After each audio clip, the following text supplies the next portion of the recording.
Over the course of the pandemic, we've highlighted those working on the front lines, the doctors, nurses, and paramedics.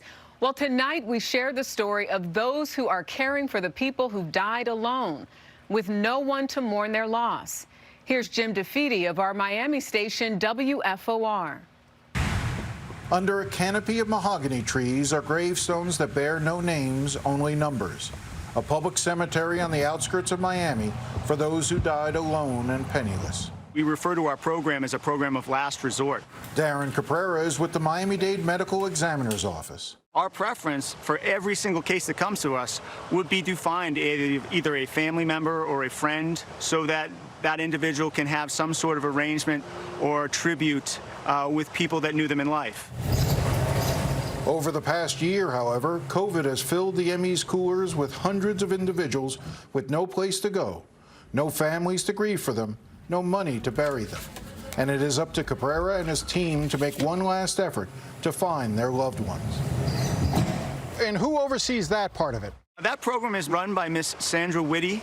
We use social media a lot. Sometimes we'll keep a body there for longer than we're supposed to just because we sent out a letter or because we have a gut feeling somebody's going to call or somebody's going to answer or something's going to come up. Every few weeks, Sandra and her assistant Tanya deliver the remains here to a corner of the cemetery where they will be scattered along a circle of small white stones. This one is Lang, Nathaniel. And yet, even when a family member is found, circumstances may make it financially impossible for them to do anything. We hear a lot of different stories from a lot of different families.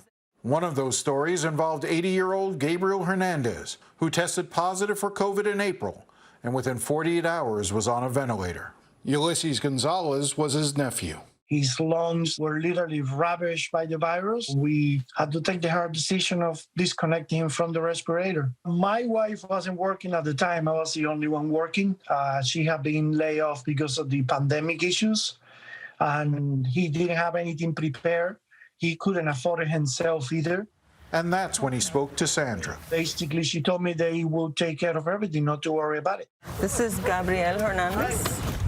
Amid rolling clouds and a slight breeze, Gabriel Hernandez's journey came to an end. There was no ceremony, no moment of silence. Nevertheless, they are still mindful of what they are doing.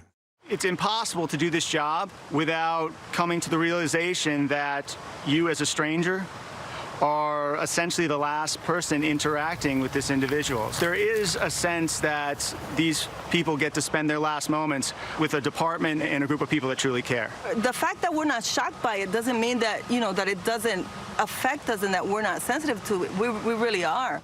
Ulysses wishes he could have done more. Do you ever feel guilty about it? I wish I could have done different, but it would be better than anything else that I thought might happen.